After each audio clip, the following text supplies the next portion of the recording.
What's like the biggest thing you learned from doing so many podcasts with Georgia and Isla? That's a really good question. I learned how emotionally intelligent they both are. They have an emotional intelligence that I am so proud of.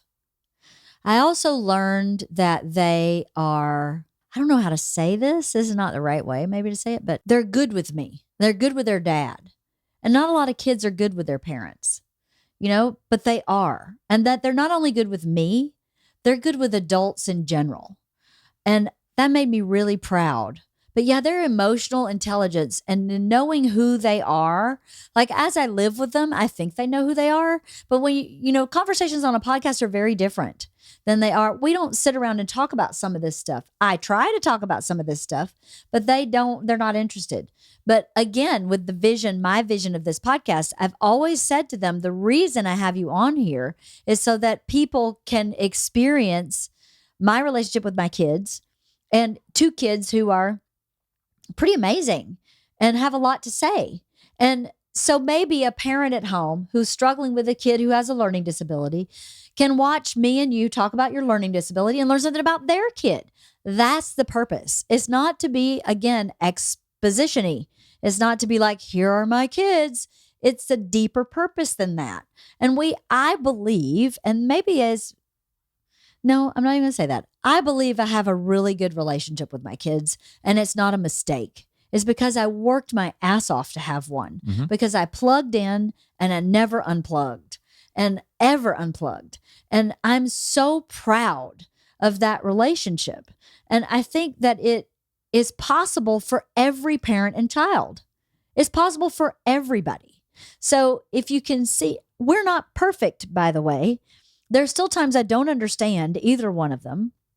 I'm super frustrated with Georgia right now because she's not getting back to me from college. She's just completely MIA, and I'm fucking frustrated with her, and I've let her know that. So it's not like she's the perfect child. That's not what I mean. She's lied to me. She's snuck behind my back and done things and broke the rules. She's been grounded. Isla's the same. They suck sometimes, but I think that's also part of a real relationship. And I feel so lucky that they are so emotionally intelligent. And I think perhaps it's because I am emotionally intelligent, and so is their dad in a lot of ways. He seems very bruh to the outside world, but when you boil it down, he's very self-reflective.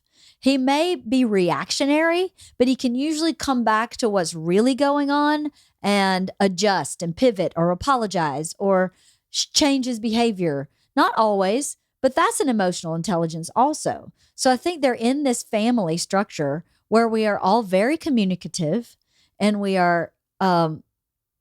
allow each other to be our own person for the most part. I think Bert sometimes has a hard time when the kids don't do what he says, whereas I see it as a personality difference. He sees it as defiance, and that's someplace that we disconnect sometimes.